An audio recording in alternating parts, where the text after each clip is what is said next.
Sraith Pictiúr a seacht. Obair dhian torthaí maithe san Ardteistiméireacht. Pictiúr a dhian. Sa pictiúr seo feicimid síle in oifig an gharm chóirí. Tá cuarsaí ollscoile á bléacha. Tá simig síle sa cheimic agus tá si ag léirigh eolais maidir le cuarsa in alibh. Dar leis an úsálam mar a chu, ní mór de obair dhian a dhéanamh tá go bhfuil ceithre chéad pointe ag teastáil uí chun an cuarsa a fháil. Pictiúr a dó. I pictiúr a dó feicimid síle agus siobháin i glós na scoile.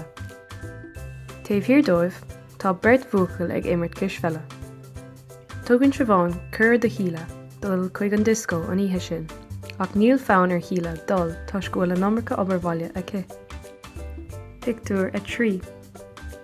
I pictiúr a trí, féin síle gléach ó na cara seán.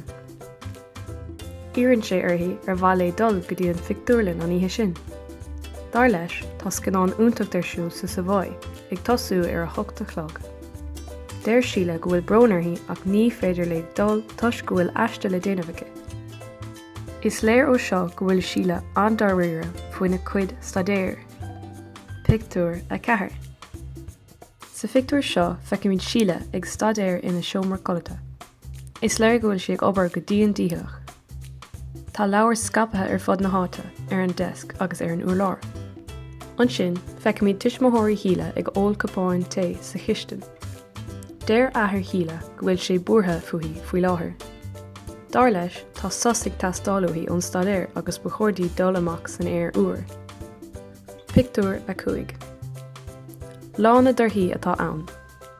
Tá ceithre chéad caoga pointe gnóthaithe ag síle agus tá glondar an domhain orthaí le féin. Mollen clán híle í go háirnas béire. Dar le háine tá rá tiltte aici tuis go ndearnaisí sár iireacht i rinne bliana. Pictiúr a sé. I pictiúr a sé tá síle i mbun chlárúcháin dá cuarsa eolaíochta in ollscoil na hÉireann, Gaillimh. Ba mhóthar fada é de ach tá síle iontacht sásta go bhfuil si inis ag a ceann scríola. Ceistena. Cad atá ar siúl ag na buachaillí i pictiúr a dó? Cén fánach féidir le dul go dtí an fictiúrlainn? Cén chuma atá ar híle i pictiúr a sé?